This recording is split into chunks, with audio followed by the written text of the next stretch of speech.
Hi, everybody. Welcome back. Um, it's been a while since I've put anything up. I've been dealing with a shoulder injury, so been in a lot of pain and haven't been able to think straight.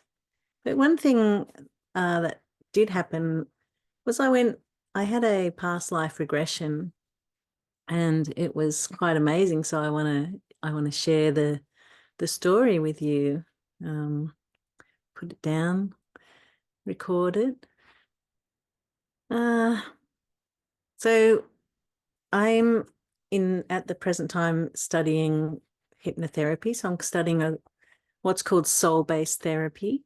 And the basis of this is hypnotherapy and past life regression. And so I booked in with one of the previous students, Lynn, and had a past life regression. It was quite amazing.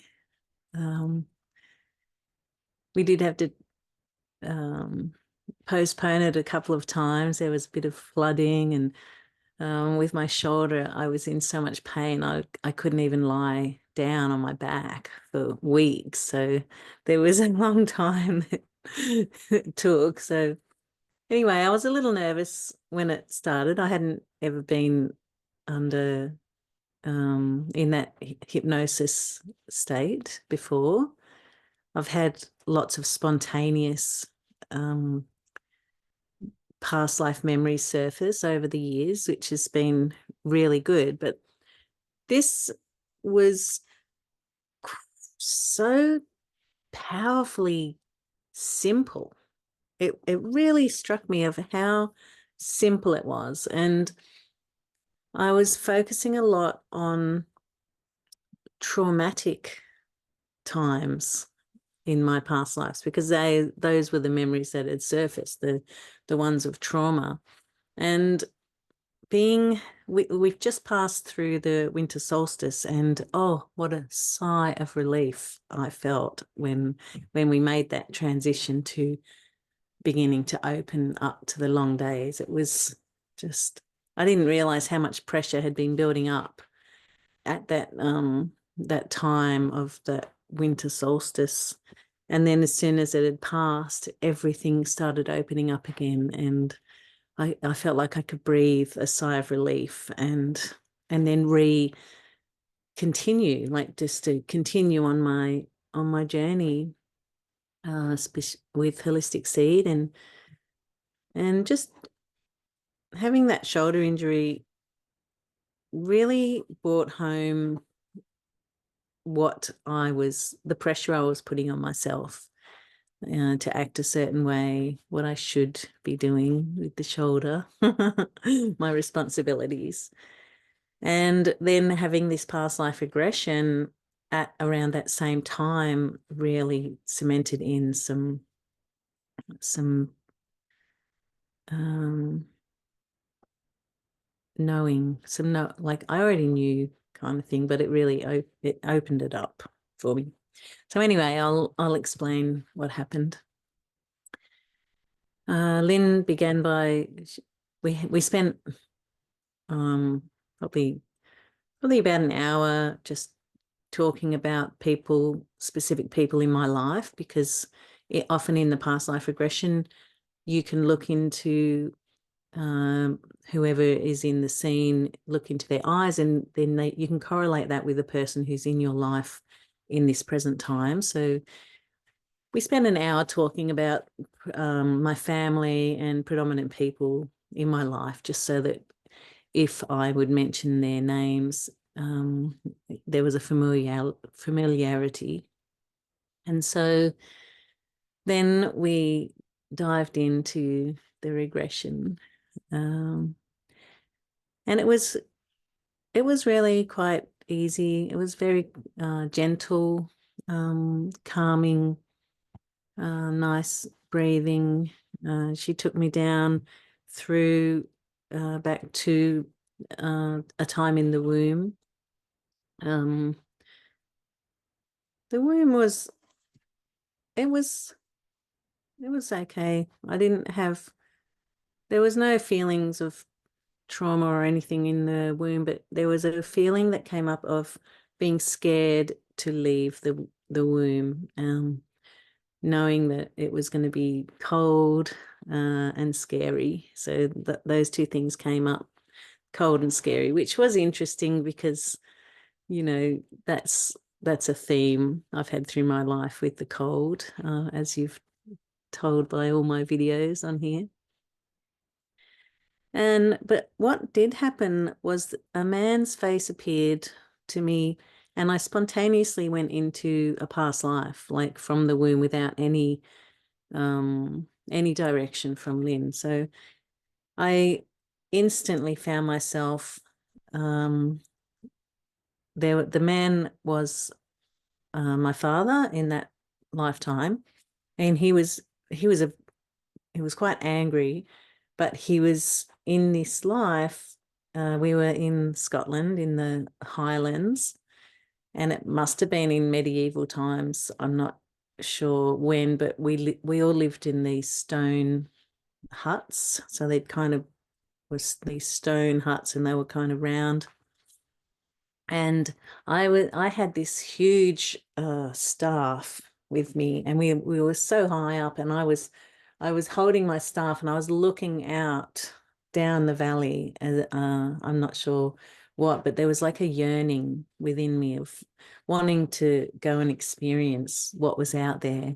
And I think I was about in my 20s, or yeah, early 20s.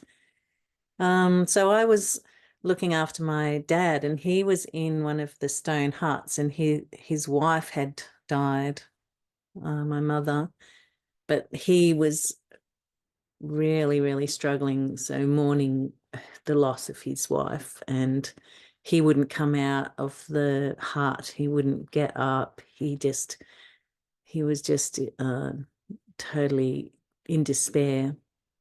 And I was outside looking down the hill, and then I looked down, and I was holding um, my little girl's hand. So I had a daughter in that life, and she was only about 3 or 4 at the time, and she had this beautiful white hair, like white blondie hair. And when I looked into her eyes, it was my daughter Alyssa in this life. So um, she was kind of bringing me back. She was like, "Come on, mummy, come back with me, um, back to the village." And so even though I had this yearning to go, I knew that I had to come back and care for my daughter and care for my dad, and do, like, it was like my responsibility to do that. So I turned back away from looking out, and came back to that family life and that role that I had as a mother and a daughter. And then so that we left that, um, and uh, we went back through we went into like a vortex, that guided through a vortex. And as she was talking, I kind of dipped into a scene, um, where I saw myself as like this Amazonian priestess, and I had black paint across my face, and there was red robes, and I kind of dipped in, and then was was like, no, I don't. Um, I just kept going. I just kind of dipped in and came back out and kept going along, and then found myself in front of a fire. And this time it was in France. And so we were sitting around a fire, and I was about 24. And there was one man sitting opposite me, and he was like, I had these big clothes, like a big woolen, like a rough material, a cloak with a big hood. It was very heavy, very warm. and I had like brown type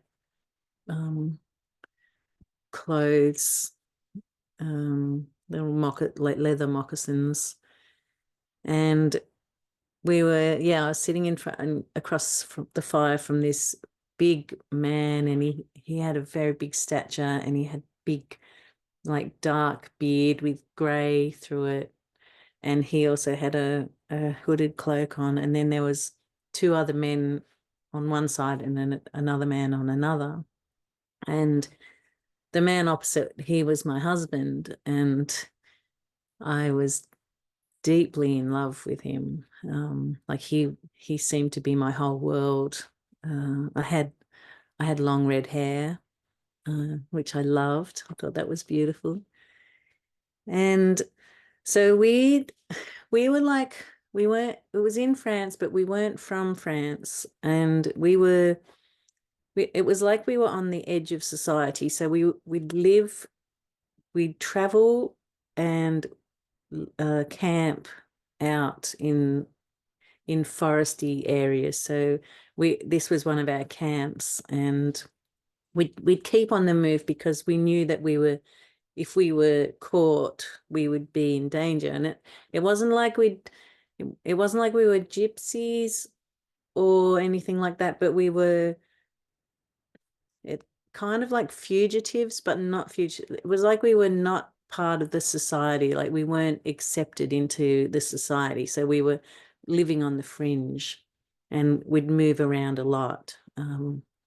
There was an element of not being safe or of being found in that scene, but also being absolutely smitten with this man. And then we kind of flipped, because in the past, in the regressions, you can go backwards and forwards in these lives. So we flipped forward to a point in that lifetime, and what happened next was I'd just had a baby with my husband, and we'd found like a small hut to live in. So we had a place to live, and we just had a baby, and it was this sense of this blissful living, it's just so much happiness. And then we flipped forward again. Oh, and that baby was one of my middle son. So there's a strong connection between him and the father, his father, so my husband in that lifetime. So then we flipped forward again, and it was there was this scene that I started kind of, my whole body went into reaction. I was crying and scared. It was frantic. And so these soldiers had come, they'd found us basically, and they'd killed my husband. And my son, by this stage, he was around 10 or 11. And so we'd been separated. So he was taken by the soldiers, and I was kind of being held down, my face pushed onto the ground, so I couldn't move. Just absolutely terrified of what would happen. And then I was put on like a cart, and I was taken to like a prison. So there was bars on the windows, and I was awaiting the fate, like awaiting their decision of what they would do to me. And I kept asking about my son, and they wouldn't give me any answers about him. He'd basically been taken. And my husband killed. So I was distraught. And then we left that scene and went to find out what had happened. And so I'd been released back into the society, but I'd had to live. I had to become a housekeeper for this old lady. So she lived in this beautiful old house in the country, and I was her housekeeper. And I was quite relieved, actually, because I was expecting to be killed. So, that was a relief that I'd been just instead given a shelter given, I had a job to look after this lady, and I really loved her. She would teach me things, like she had loads of books and art, and so she'd teach me things about the garden, the herbs and flowers in the garden. And I looked after her for probably about 10 or 11 years. And yeah, I was quite happy there. I just accepting of that position. And then Lynn asked about Zeke, well, like, what had happened to him, and I was like, I just don't know. I haven't seen him. And then so she got me to flip into finding out what had happened to him. And so at that time when he was taken by the soldiers, he was then put into training to be a soldier in their army. And they did train them from early age at that time, in that lifetime.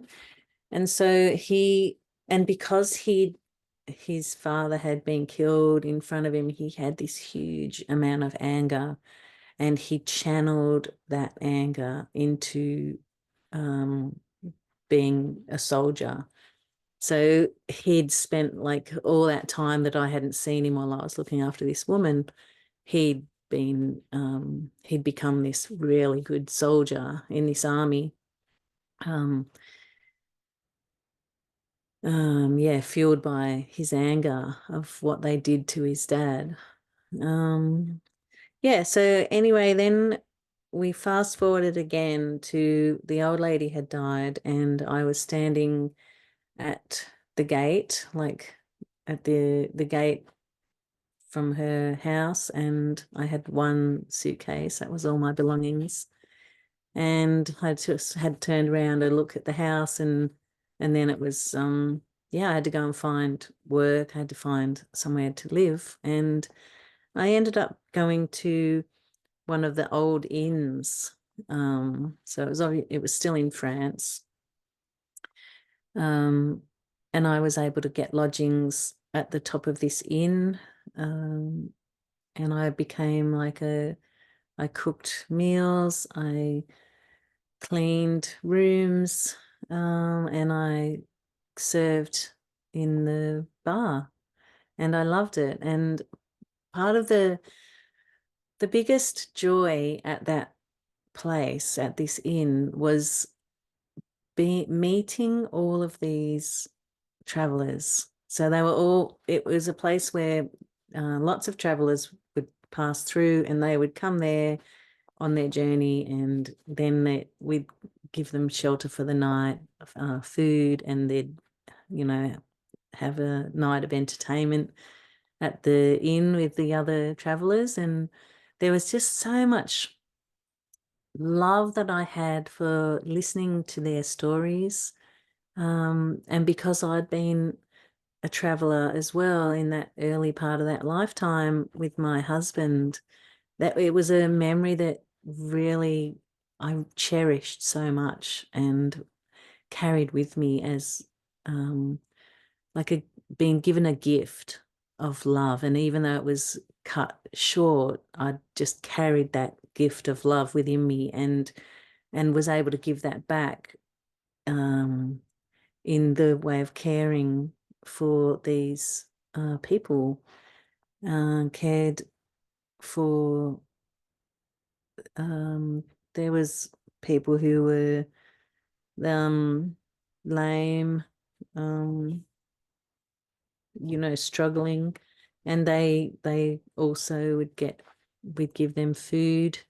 So it was a really, really nice existence, and there was a lot of fun and laughter. So laughter was one of the biggest gifts that I had in that lifetime, which I think has followed me through. And just to making people laugh and having a good time was a big thing in that lifetime. Yeah, so I ended up staying there until I was on my deathbed, and so I was in my little room above the inn, and I was dying, and there was a young girl tending me who I didn't really, I don't know who she was. But yeah, and then I went through the death process as part of the regression and went into that realm. So after I was released from the body, and I was above the body looking down on myself, thinking how peaceful I looked. And then I felt this drawing like from my back. It was like this pulling sensation of pulling me back. And I noticed that there was a presence with me, it was like a shape, a form of like a white energy. And they were holding my hands, and then we began traveling really fast, but we were going forward this time as if we were flying like Superman, so fast, like lightning fast, like with all the lights just flying past. And it felt like we could go forever as fast as we could, and there would be no end. And but then suddenly we did stop, and I remember watching the form. I imagine it was my guide. I wasn't really getting much information there, but I watched their form as it stopped, their form just kind of billowed out, and it was really floaty, really calm and peaceful, such a peaceful place. And it was all dark, like it was quite dark, like black, as if it was, hanging in space, but it wasn't space. Um, and in that space,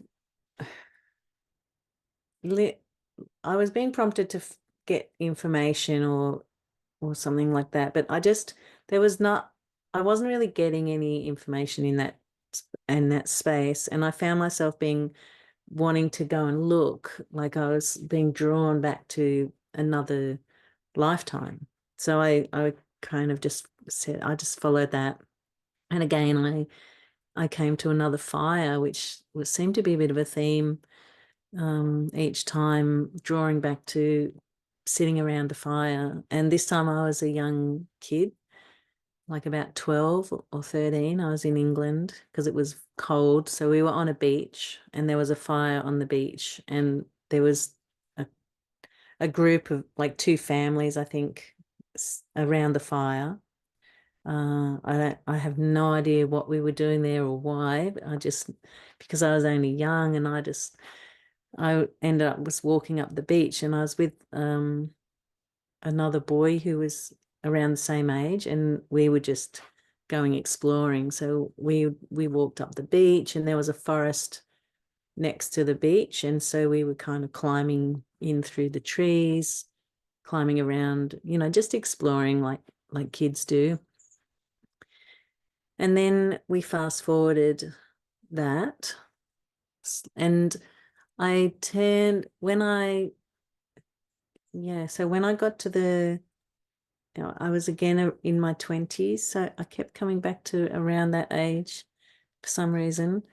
And when I looked down at my clothes, I was like dressed as a nurse, so I had the red cross, and I had the little watch hanging down off a little pin, had that really kind of starched cardboard kind of little nurse hat, and the blue and white uniform.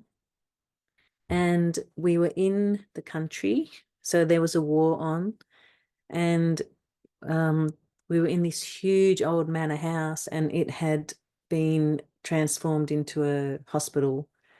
And so there was just beds in as many rooms as possible. There was beds, and we were tending to the soldiers who'd been injured in the war and were coming back. And so we worked out that it was World War One, and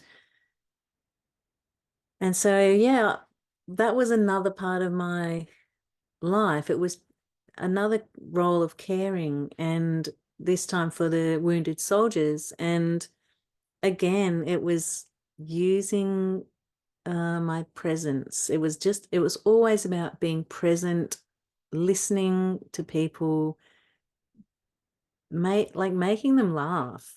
And because in these situations, people were in this horrendous time, like they had horrendous injuries, and they all were in despair. And so what was beautiful was that I was able to give them like some like to be able to laugh again and have fun and make light, of the situation that we're all in. And because everything was so depressing, and so it was like bringing up the spirits of the people. So just having, and it was fun. Like it ended up being fun because all the soldiers loved me, which was really nice. I liked it there. I really loved looking after them. And also, so then we fast forwarded again to later on in that life, and I was then looking after an old man in his room. It was in his house. He was in bed, dying again. So I was tending to him, and it was my dad, and he had some kind of lung thing, so he couldn't breathe very well. He was really old and wrinkly, not much communication. So I was really just there to make him feel comfortable, make him, feed him his soup, and just to look after him until he died. And there was a photo of in that life, a husband, and I had 2 children, but that was the only information I got. I was just look at this photograph. So they were obviously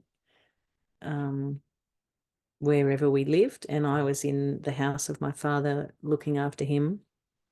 And he had also served in the war as a pilot. So yeah, it was kind of weird. And then because each time she would ask me, what gift could I have brought back from that life, or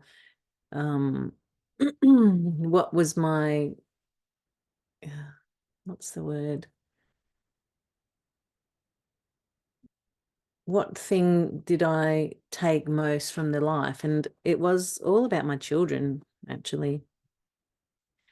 But anyway, we ended up finishing up around there, and it was tying together the lifetimes, and it was all about um caring for people.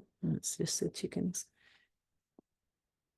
Caring for people in a way of just being present, of just listening, and when they're talking, just to pay attention and listen to them, and being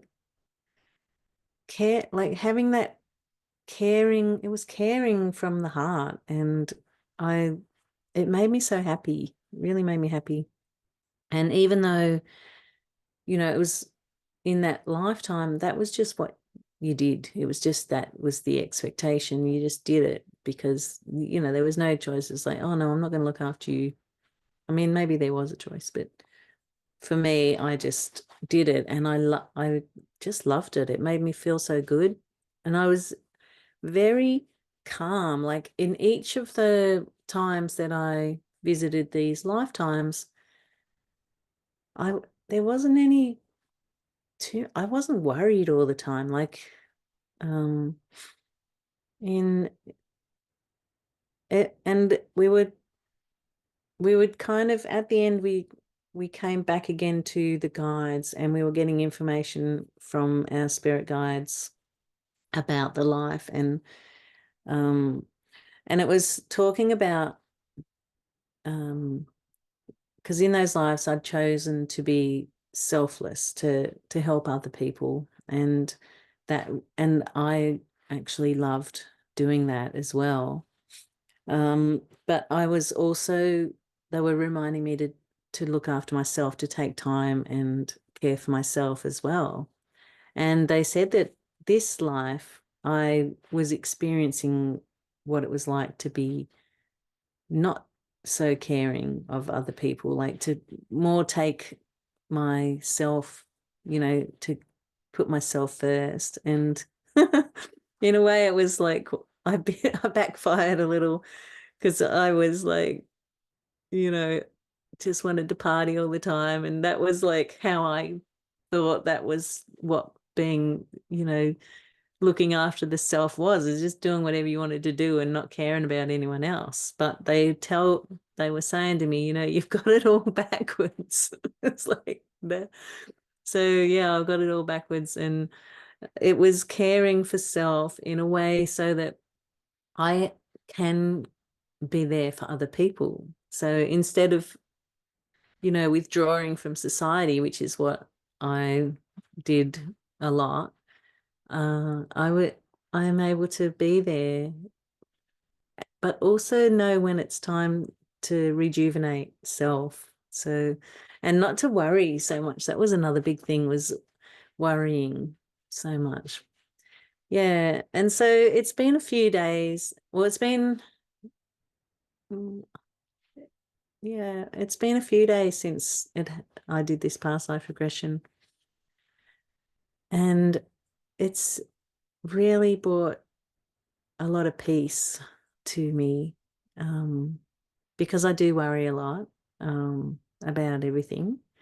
Not a huge amount. Like I don't have an anxiety problem about anything, but it's that constant turning over of information. Oh, I've got to get this done. I've got to do this, and mapping out my day so that everything gets done properly, and not having that time out, not taking that, specifically saying, okay, tonight I'm just going to relax. Yeah, so I really wanted to share that past life regression with you all, especially because this is really the avenue I want to go down, just assisting other people to find other experiences and relate it to the life they're living. And one of the ways I've come to terms with everything that's happened to me so far is because when I think of it as a soul. Oh, Frankie's in trouble again. Oh, here he is. Hey, Frank. Hey, Frank. How you going? There he is. It's the Frank. Okay, well, I might finish up there, and yeah, I will be back soon. I have some more stories to share. So I'll talk to you soon. Bye.